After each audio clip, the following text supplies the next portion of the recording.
you like to improve this series and help keep it alive? Of course you would!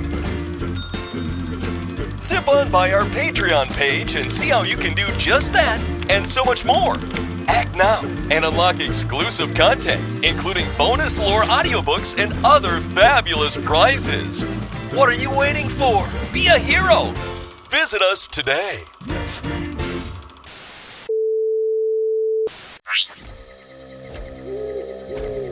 When the Great War destroyed civilization, humanity's petty rivalries died along with the people who harbored them.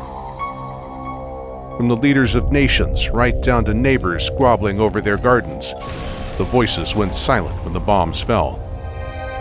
But there's a small group of people who survived the war and kept on living for hundreds of years afterwards. Along with their deformed bodies and deteriorating minds, they've also kept alive their grievances from hundreds of years ago. They call themselves a microcosm of the old world. They play an endless game of treachery and manipulation that has lasted so long they can barely remember why they're fighting. The old world was filled with secretive people and organizations. Small towns and seemingly innocent locations could hold both wonders and horrors. Beneath those wholesome diversions were many secrets, some of which simply refused to die.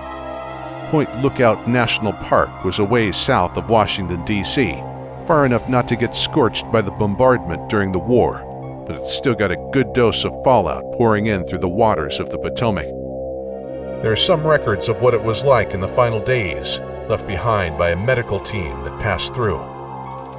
The backwater residents of the place were hit hard by the new plague that spread across the land in the years before the war. The government had sent in a series of medical experts to curb the spread of the plague, but the locals weren't exactly hospitable to outsiders. And that was back before they'd had 2 centuries of inbreeding and mutation. Now the place is crawling with the local flavor of mutant hillbillies who survive off a regional fruit called the punga. They supplement their diet with whatever protein they can find, and that usually comes from travelers who visit Point Lookout searching for pre-war loot. Come out and play. Come on out. We ain't gonna bite. I hear something moving. Don't you go running.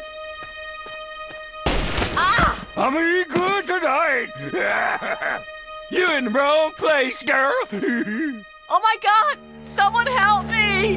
I got something for you. No, please, get away! You ain't got no chance. Scream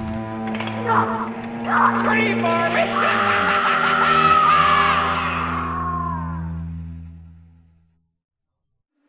The only way to reach the peninsula is by boat, and on the Potomac, there used to be a man with an antique paddle steamer that had been converted to run on steam power. Claimed that he once sailed up the Atlantic coast all the way up to the Commonwealth. He would sell punga fruit to traders in Washington, although he never seemed to bring any goods with him back to Point Lookout, aside from passengers. Those passengers usually didn't return to their point of origin, but, according to the few that have, there's a church down in Point Lookout that is surprisingly welcoming to newcomers. The church was the Ark and Dove, named after the ships that brought the first settlers to Maryland close to 800 years ago. The Calvert family was among the first people to settle the region, and by the time of the Great War, they had influence in politics, finance, and industry. They could pull strings with General Atomics and had the clout to acquire and scientific acumen to modify the military biogel that keeps disembodied brains alive. They had the kind of resources to keep a person alive through the apocalypse and beyond. That kind of influence also brings enemies. One explorer came back from Point Lookout full of stories of pre-war rivalries that bubbled up again like swamp gas. A ghoul had been stalking the Calverts for over 200 years, and the knowledge that one of them might still be alive drew him back to the Calvert ancestral estate in Point Lookout.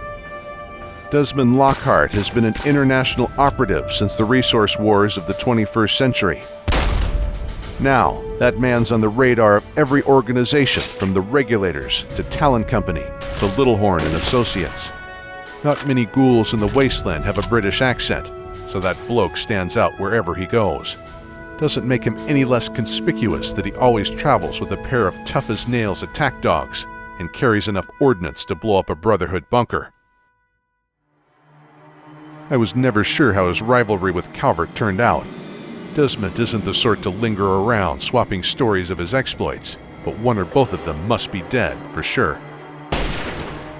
That feud was only one of the hidden horrors of Point Lookout.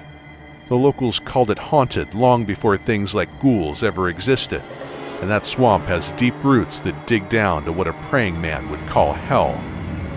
But that is a story for another day.